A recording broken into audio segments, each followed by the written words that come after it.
안녕하세요. 이기동 목사입니다. 오늘 성경 말씀은 마태복음 4장 1절에서 11절까지의 말씀입니다.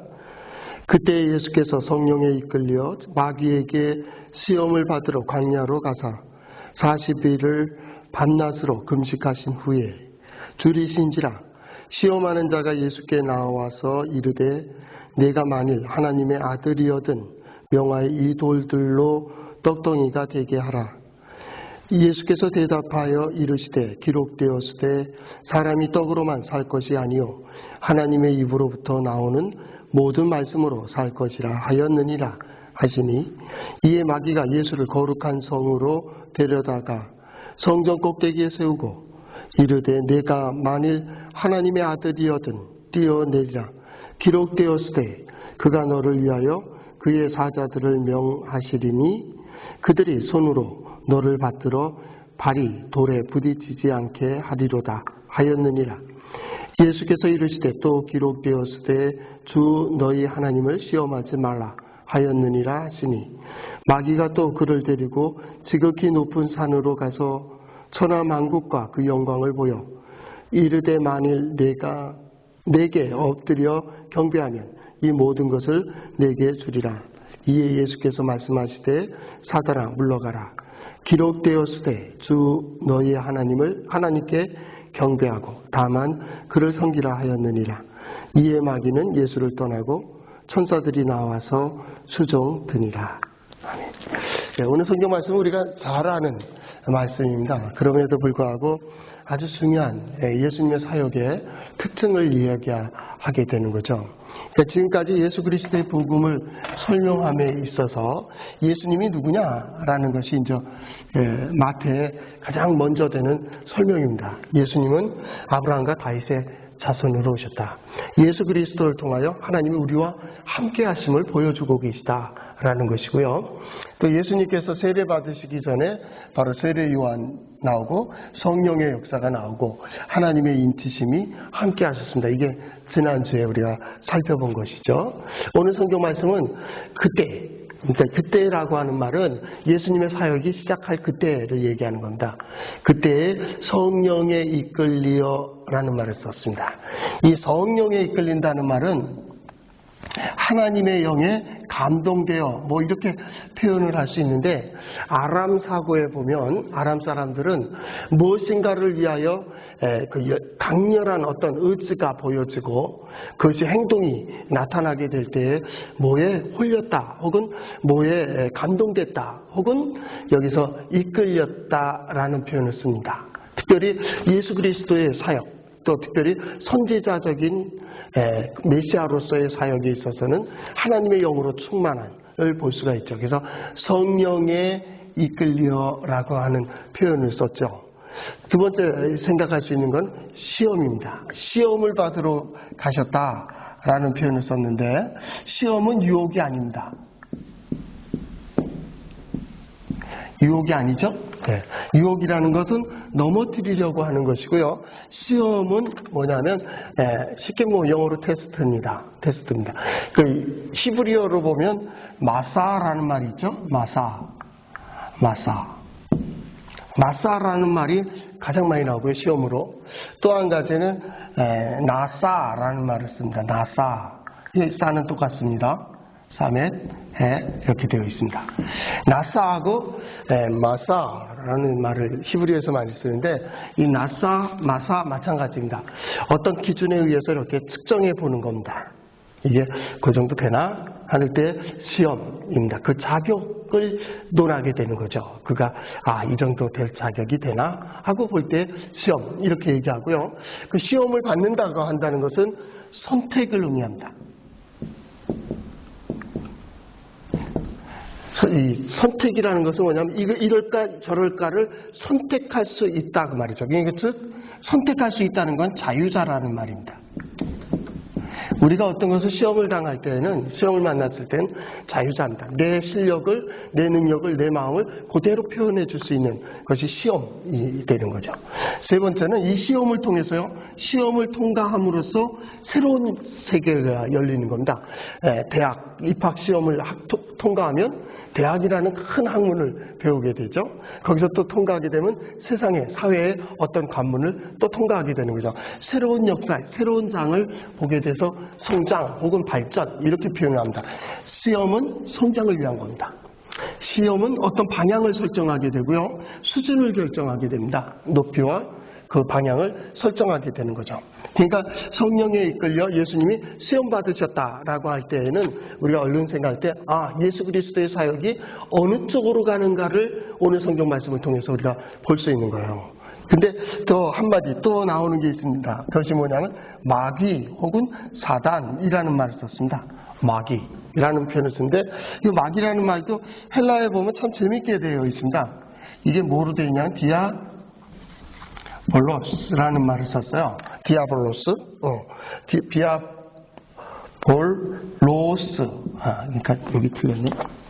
로오스. 디아볼로스라고 되어 있어요. 이 디아라고 하는 것은 뭐뭐 사이에라는 말이고요.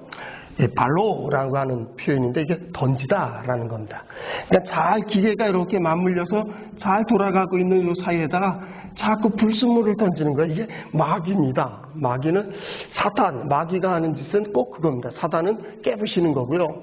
마귀는 뭔가 자꾸 불순물을 던져요. 안 된다. 그럴까? 정말? 뭐 이런 식으로 하는 게 마귀의 이자 디아발로스라고 하는 말을 합니다. 자, 이제 이 세 가지 개념을 가지고 예수님께서 이제 시험 당하는 겁니다. 세 가지 시험은 우리가 너무나도 잘 알고 있죠. 이 세 가지 시험은 인간의 아주 기본적인 욕구입니다. 기본적인 욕구이고 그 당시 구약의 성도들이 바라던 메시아가 아닙니다. 그 메시아의 첫 번째가 뭐냐면 생존의 욕구입니다. 먹고 마시고 누리는 것, 생존에 관한 욕구를 만족시키자. 경제적인 메시아죠. 경제적인 메시아. 두 번째 인간의 욕구는 뭐냐면 명예입니다. 명예가 있는데요. 이 명예는 자기를 드러내려고 하는 거죠. 드러내려고 하는 그런 것들이 있고요. 그 다음에 권력입니다. 권력.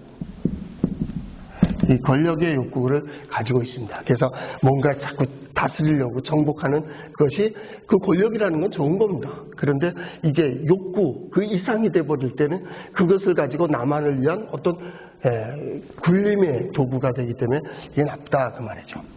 그러니까 이스라엘 백성들은 메시아가 오면 우리는 배고프지 않을 거다 생각을 했고 그 다음에 이스라엘이 뛰어나게 될 것이고 종말에 심판이 이루어지니까요. 메시아가 오면 우리는 각 나라에 가서 통치자, 분봉왕이 될 것이다 라는 기대를 하고 있었죠. 그때 이제 예수님께서 세 가지 시험을 받습니다. 첫째는 광야에서 배고플 때 광야에서 사단이 시험하는 자가 뭐라 하냐면 내가 만일 하나님의 아들이거든 이라는 표현을 써요. 근데 이게 이제 헬라어로 되니까 아들일지 아닐지 몰라서 물어보는 것 같이 되어 있는데요. 아람사고로 본다면 이건 단정 지은 얘기입니다. 너는 하나님의 아들인데 그러면 이제 우리 사역을 이렇게 얘기하는 겁니다. 광야에서 굶주렸을 때 뭐라 그럽니까? 돌이 떡이 되게 하는. 그래서 먹어라 말이죠. 그러니까 배고픈 사람 당장 생존해야 되잖아. 그러니까 먹고 살자고 하는 거니까. 그럴 때 예수님 뭐라고 말씀하십니까? 사람이 떡으로만 사는 것이 아니야 이 말입니다. 그 전제는 뭐예요? 사람은 떡으로 살아요.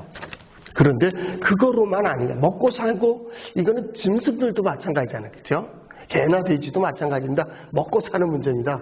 그러나 인간은 다르다 그 말입니다. 그것이 뭡니까? 사람이 떡으로만 사는 것이 아니고 하나님의 말씀이라고 하는 하나님의 말씀을 얘기합니다. 하나님의 말씀으로 산다. 두 번째로는 뭐냐면 성전에 올라가서입니다. 성전 꼭대기에 올려놓고 거기서 뭐라 합니까? 거기서 뛰어내려라. 그런 거죠. 뛰어내려라. 그러면 천사들이 와서 너 다 받아줄 거야. 너 하나님의 아들이잖아. 우리 그렇게 기적과 이적, 신비적인 어떤 환상적인 어떤 그런 것들을 자꾸 요구하죠. 이건 하나님의 창조의 질서도 다 파괴시켜버리는 겁니다. 그것도 다 의미 없이 그냥 수고하지 않고 노력하지 않고 그냥 되어지는 것들을 얘기합니다. 그때 예수님께서 뭐라고 말씀하십니까? 주 너희 하나님을 시험하지 마라. 그 얘기입니다. 하나님을 시험하지 마세요.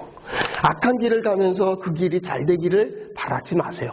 잘못된 길에 서 있으면서 이게 회복되기를 바라지 마세요. 진정 원한다면 그 자리에 서세요. 서야 될 자리에 서고 해야 될 일을 할 때 하나님께서는 자동입니다.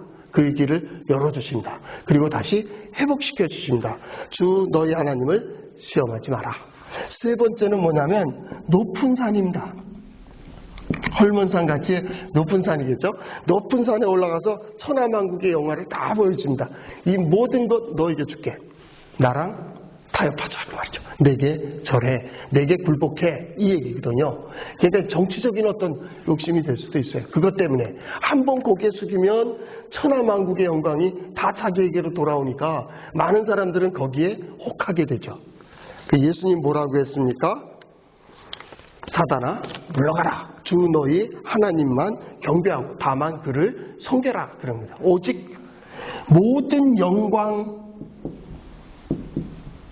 권세, 권위 이거는 하나님께 있는 겁니다. 하나님께. 이것을 내가 취하려고 할 때 취해지는 겁니다. 그러니까 오늘 성경 말씀을 통해서 예수님은 예수 그리스도와 그의 복음의 방향을 설정하셨는데 그 방향은 바로 이 세 가지 대답이 되는 겁니다. 사람이 떡으로만 사는 게 아니야. 하나님의 말씀으로 살지. 그 두 번째는 뭡니까? 또 하나님을 시험하지 마라. 그런 신비적인 그게 아니야. 이단 사이비가 왜 나와요? 그래서 나오는 거예요. 호기심에 나오는 겁니다. 세 번째 뭡니까? 주 너희 하나님께 경배하고 다만 그를 섬기라. 하나님을 경외하는 마음으로 살아가는 그것이 경건, 신앙생활이죠.